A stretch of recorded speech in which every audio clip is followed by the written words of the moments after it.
Apakah jawaban Anda jika diberi pertanyaan binatang apakah yang paling banyak menggigit manusia dan paling mematikan di dunia? Harimau. Ular, buaya mungkin. Kalajengking. Sayangnya tidak satupun dari jawaban tersebut tepat. Menurut catatan WHO pada 2012, buaya, ular, anjing, kuda nil, bahkan hiu hanya tercatat menggigit manusia dan menyebabkan kematian sekitar 10.000 sampai 100.000 korban saja. Jauh lebih banyak daripada binatang-binatang tersebut, penggigit manusia paling banyak dan paling mematikan adalah jenis serangga yang bahkan kita bisa bunuh hanya dengan telapak tangan. Nyamuk.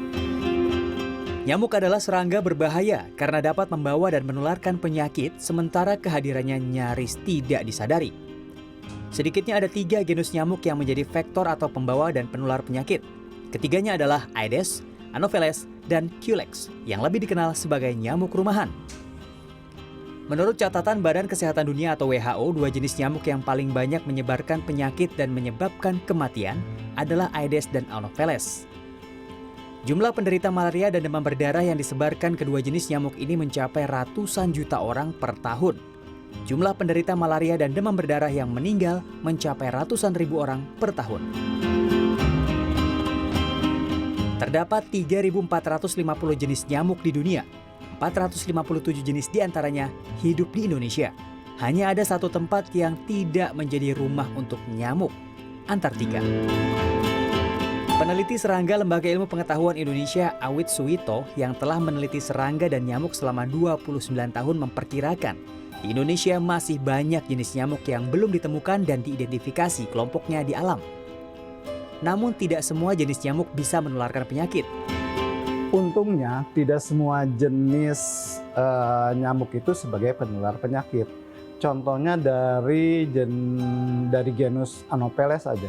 Tidak semua genus Anopheles, nyamuk Anopheles itu bertindak sebagai vektor penyakit malaria.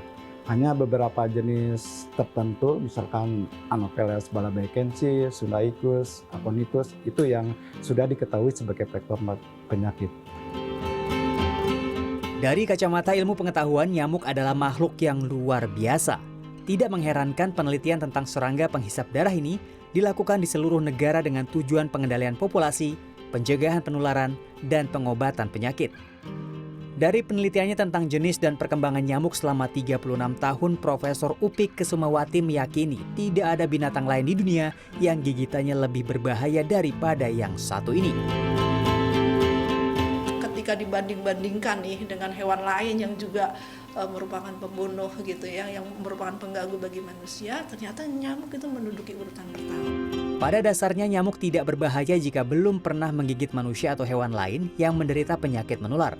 Namun saat nyamuk menggigit dan menghisap darah penderita malaria atau demam berdarah misalnya, saat itulah nyamuk menjadi berbahaya dan membawa virus, parasit, dan penyakit seumur hidupnya. Belum ada penelitian yang menyimpulkan kriteria manusia sasaran utama nyamuk. Yang jelas nyamuk mengincar aroma karbon dioksida dan asam laktat yang dikeluarkan manusia sebagai indikator sasarannya. Semakin kuat kita mengeluarkan aroma karbon dioksida dan asam laktat, semakin besar peluang kita menjadi korban gigitan sang nyamuk. Di Indonesia jumlah kasus penyakit yang ditularkan nyamuk masih didominasi demam berdarah. Di Indonesia saja penderita demam berdarah setiap tahun dapat mencapai puluhan hingga ratusan ribu dengan ratusan kasus diantaranya berujung kematian. Bahkan sampai Juli 2020, penderita demam berdarah di Indonesia telah mencapai 71.000 dengan kasus terbanyak terjadi di Provinsi Jawa Barat. Hampir di seluruh Indonesia itu ya tinggal sekitar 100 kabupaten kota saja yang belum tertulari. Tapi hampir 400 lebih kabupaten kota itu sudah tertulari demam berdarah. Dan itu terjadi sekarang bisa terjadi setiap bulan karena terjadi perubahan iklim ya. Nyamuk adalah bagian mutlak dari ekosistem manusia yang selalu ada dan tidak akan pernah bisa dimusnahkan. Meski ia adalah binatang penyebar penyakit yang menakutkan, kita tetap harus hidup berdampingan dengan nyamuk. Yogi Tujuliarto, Wahyu Ramadan, Jakarta.